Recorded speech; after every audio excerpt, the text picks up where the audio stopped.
114. The Starvake Kingdom. As I walked down the corridor leading to the king's private chambers, I wondered what could be the matter. At this hour, the king was usually attending to his official duties. It was rare for him to be in his private rooms. Besides, I often saw father at dinner. Did this mean it was a matter that couldn't wait until then? I arrived before the king's chambers. I nodded to the royal guardsmen, Dalsim and Carrot, who stood watch. I'd known them since I was a child. They had been serving the family for years. Dalsim knocked, opened the door just a crack, and announced, "Her Highness the Princess has arrived. Let her enter." When I stepped inside, I was surprised to see my older brother was there as well. "Father, you summoned me," I said with a curtsy. "Ah, Clelia, forgive me for calling you so suddenly." "It's been a while, Clelia." It really had been a long time since I'd seen my brother. About 3 months, I suppose. "It's wonderful to see you, brother." He had always doted on me. He was a brother I could truly rely on. I was so happy to see him. "To the point then," father said. "I am thinking of having you go on a tour of inspection throughout the kingdom." I wondered what he meant. My brother was the one who had been on inspection, and he should have only just returned. Of course, it wasn't strange for me to go on an inspection tour after him, but normally there would be a longer interval between them. "Of course, I have no objection, but is there a particular reason for this?" "Perhaps it would be best to tell Clelia everything," my brother interjected. "She is no longer a child." "You may be right. Very well. Alf, you tell her." "Clelia," my brother began, "you know that I was on an inspection tour of the southern and western regions, correct?" "Of course, I do." The South and West were regions mostly governed by nobles descended from the old Alois kingdom. The kingdom of Alois had been annexed by the Starvake kingdom 162 years ago. As a condition of the annexation, the main noble families of Alois were allowed to keep their titles and continue governing their lands. However, their principles and beliefs often clashed with those of the traditional Starvake nobility, and they were regions that had frequently caused problems. According to my brother, while he was inspecting the major cities of the South and West, he sensed a certain unrest. There was no concrete proof, but he said it was a collection of small things that, while individually dismissible, were concerning when taken together. The nobles' attitudes were strangely distant, the atmosphere felt tense, and the number of soldiers he reviewed was greater than the numbers that had been reported. "You can't mean you think the South and West are planning a rebellion?" "No, Clelia. Father and I aren't thinking that far ahead yet, but it is a fact that we are concerned." "But father, you have worked so hard to improve relations with the Southern and Western nobles." It was true. As a policy of appeasement, 5 years ago, he had appointed nobles with Alois blood to the 2 highest positions in the kingdom, the Minister of Military Affairs, who heads the army, and the Minister of Finance, who controls the treasury. Both were exceptionally talented men who had astonished everyone by enacting several groundbreaking reforms. However, it was also true that the personnel changes they made in the process had caused some friction. Furthermore, though she had not yet borne him a child, father had even taken a concubine from a southern noble family. "Yes, I understand what you wish to say," said father. "But as Alf just mentioned, we do not believe a rebellion is imminent. That is why I want you to go and inspect the east and the north." "I must remain in the capital," my brother added, "to deal with these matters alongside father." I understood. If the South and West were acting suspiciously, it was only natural to check on the East and North. The East and North were the lands governed by the traditional Starvake nobility. In the worst-case scenario, if the South and West were to rebel, we could counter them with the East and North. This was an important mission. I had to see it through, no matter what. "Father, I, Clelia, humbly accept this duty to inspect the East and the North." Afterward, my brother gave me a brief explanation of what to look for and what points to focus on during my inspection. Alf watched as Clelia left the king's private chambers. He hadn't told her everything, not wanting to give her any unnecessary preconceptions. But the truth was, not all of the South and Western territories were governed by nobles of old Alois descent. 40% of the nobility in the South and West were from families established by the traditional Star-Vake kingdom. He deliberately didn't mention that this unsettling feeling he'd had during his inspection included these nobles as well. He could only hope that Clelia's inspection would not reveal the same. Alf returned to his work with his father, the king, trying to devise a way to improve the situation. When I came out of the king's chambers, Fal was waiting for me and rushed to my side. "Lady Clelia, what was the king's summons about?" "I am to go on an inspection tour of the east and north. You will come with me, won't you, Fal?" "Of course, Lady Clelia." From then on, we were swamped with preparations for the tour. I had only just come of age last year, and this was my first inspection, so there was much I didn't know. Having received the royal command, the day of my departure came just 3 days later. I had already said my farewells to my father, brother, and mother. My mother, who must have heard something from my father, told me, "Be very careful." My brother came to see me off. I was so happy. "Be safe, Clelia. Fulfill your duty with honor." "Of course, brother. I am on my way." My escort consisted of 80 royal guardsmen and their attendants. Even the captain of the royal guard, Antis, was with them. And here and there, I could see faces of those who had served me since I was a child. Father's overprotectiveness of me was famous throughout the palace. I thought to myself that one day I would have to gently admonish him for it. We passed through the capital, a city of 500,000 people, and set off on our journey of inspection. The tour proceeded smoothly. However, after visiting a few cities, I began to feel a sense of unease. The high-ranking nobles welcomed me with great enthusiasm, but among the lower-ranking nobility, the barons and below, there seemed to be some who, while welcoming, kept a certain distance, treating me with a guarded formality. Was I just imagining it because of our different ranks? When I asked Fal, she said she hadn't felt anything of the sort. The inspection tour continued, and we were nearing its end. Almost 3 months had passed since we left the capital. We were now in the lands governed by Margrave Ludwig, my mother's family. The Margrave was my mother's older brother. As expected, I was welcomed with tremendous warmth. At dawn on the day after my arrival, there was a knock on my door. Fal, who was in the adjoining room, quickly rose and called out, "Who is it?" "It is Dalsim of the Royal Guard. An envoy from the Margrave is here with an urgent request for an audience with Her Highness." I tried to refuse, but he insists it is of the utmost importance. If that was the case, I had no choice. We were inside the Margrave's castle after all. I gave Fal a nod. "Wait a moment," Fal replied, and immediately began to help me get ready.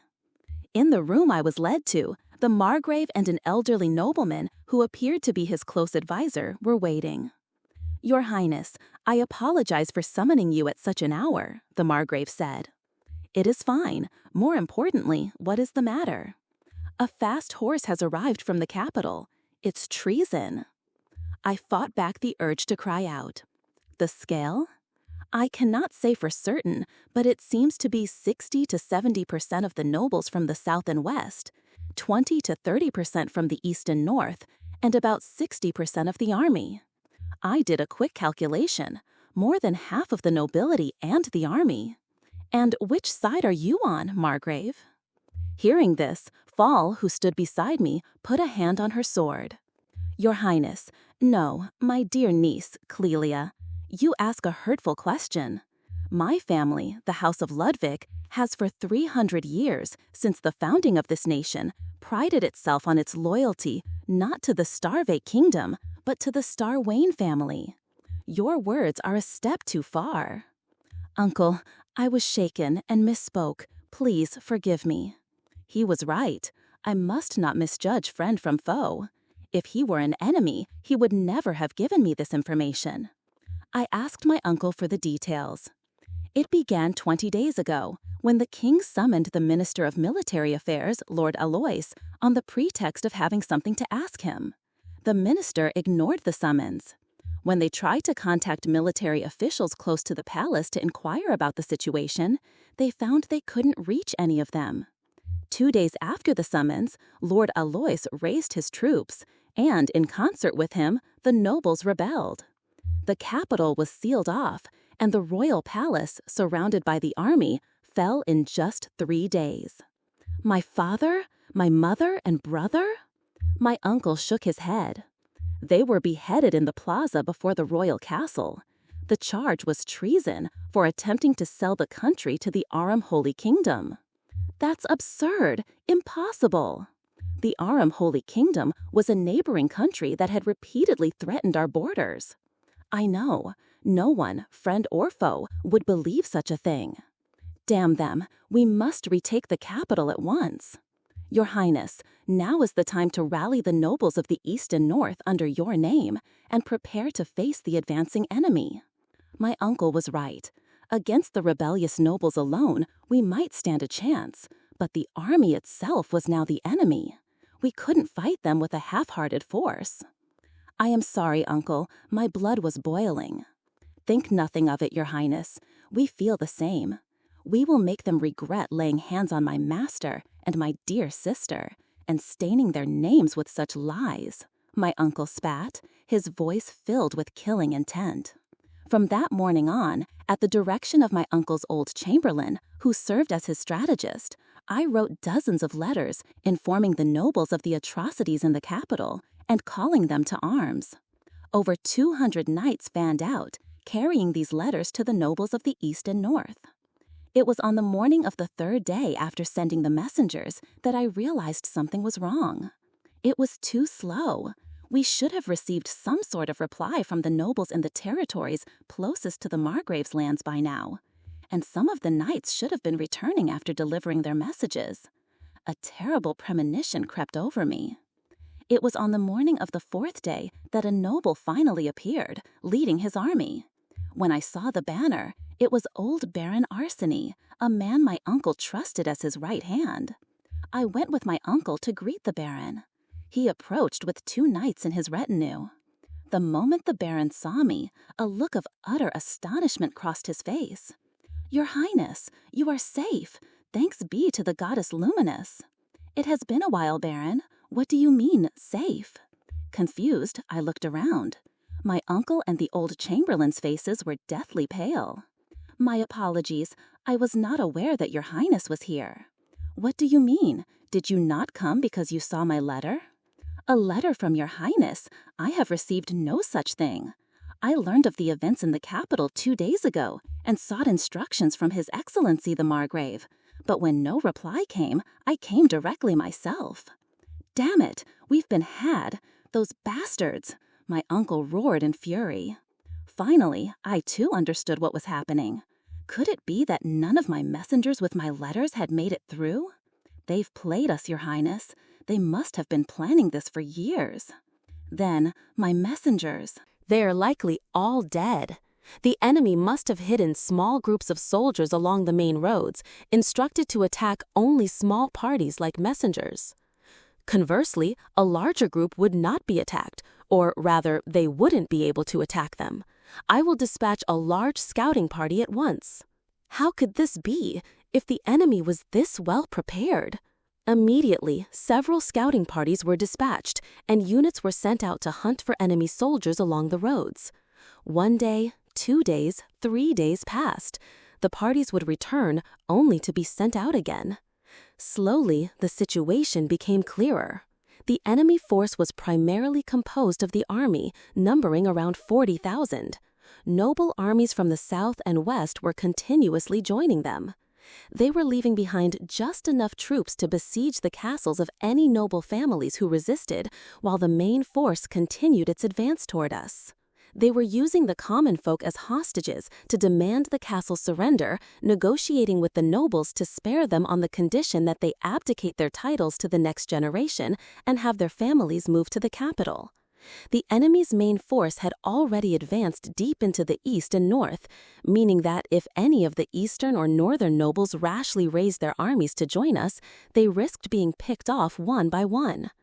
Every piece of news was worse than the last. I listened to the reports in a state of near numbness. Even if we gathered all our allies, our forces would not even number 5,000. It was in the midst of this that my uncle summoned me. A fast horse has just arrived. The castle of Count David, who had been holding out, has fallen. The enemy's main force will be here in a day and a half at the earliest. I had been half expecting it. I understand. Even if we cannot win, I will strike a blow against the enemy. That is a resolution worthy of a star wine. It is magnificent. However, Your Highness, I must ask you to flee. Absurd! You would have me live in shame? It is not shame. I ask that Your Highness make for the kingdom of Belta. The kingdom of Belta? It was a neighboring country, to be sure, but separated from us by a vast, untamed wilderness, making it feel like a distant land. This is not widely known, but Your Highness's grandmother, Queen Erica's younger sister, Lady Irina, married into their royal family as the official queen. This means that the current king of Belta, Amato, is your second cousin. You want me to ask Belta for aid? Yes. However, they will certainly not arrive in time for this battle. In fact, even if Your Highness pleads with them, the chances of Belta sending aid are infinitesimally small. It was true. If the positions were reversed and Belta had asked the Starvake Kingdom for help, it was doubtful that my father would have sent troops, sacrificing his own subjects. Even so, we wish to keep hope alive. Even if we are to be defeated and perish here, we want to die dreaming of the day our dynasty, our family, will be restored. Then you must come with me, uncle. Let us restore the kingdom together. No, I too have my pride as the first vassal of the House of Starwine. Please allow me to strike one last blow. If you surrender, my uncle quickly cut me off. Your Highness, considering my family's relationship with the House of Starwine, there is no chance our lives would be spared. And this is not just about us. Even if the other houses surrender and their lives are spared for a time, it is as clear as day that they will eventually be charged with some crime and condemned. If I remained here, even counting my royal guard, my contribution to our fighting strength would be almost nothing. Perhaps it was better, as my uncle said, to keep hope alive. My uncle knelt before me. Again, Your Highness, no, my liege, there is something I must ask of you. Speak. The blood of my House of Ludwig also flows strongly in your veins. As a reward for my family's more than 300 years of loyal service to the House of Starwine, I ask that one day you restore the House of Ludwig. I had no other choice. I swear by the goddess Luminous that I will see the House of Ludwig restored with my own direct line. I imbued the oath with my magic, and as a sign that it was accepted, my body began to glow. I am overcome with joy. And so it was decided that I would flee. From that moment on, we were consumed with preparations for my departure. We have prepared 8 carriages here. From this land, there are 8 different roads that lead out of our country. Your Highness, we will divide your royal guard into 8 groups, assign them to each carriage, and have them all depart at the same time. Of course, neither the soldiers nor the guard will be told which carriage Your Highness is in. The destinations are the Kingdom of Sicilio and the Kingdom of Belta, but the road to Belta is a path so obscure that only local hunters know of it. Most will undoubtedly assume you are heading for the closer Kingdom of Sicilio. We will assign scouts and a rear guard to each of these carriages. No matter how powerful the rebel army is, they won't have soldiers stationed deep along the roads leading to foreign lands. There are doubtless spies in my domain, but with our scouts and rearguards, I doubt they have enough numbers to pursue in 8 different directions at once. I see. The plan was as thorough as it could be. The time for departure came. Only my uncle and the old chamberlain were there to see me off. Your Highness, take this, my uncle said. Just before the castle fell, one of my men had His Majesty write this for you. I apologize for the delay in giving it to you. I looked at the single sheet of paper. 3 sentences were written on it. The first, in my father's hand, Clelia, I am sorry. The second, in my mother's hand, find happiness, Clelia. And the third, in my brother's hand, the House of Starwine is in your hands. The handwriting in each was hurried, a clear sign of the chaos in which they were written. Tears blurred my vision. Then farewell, uncle. May the goddess Luminous grant Clelia good fortune.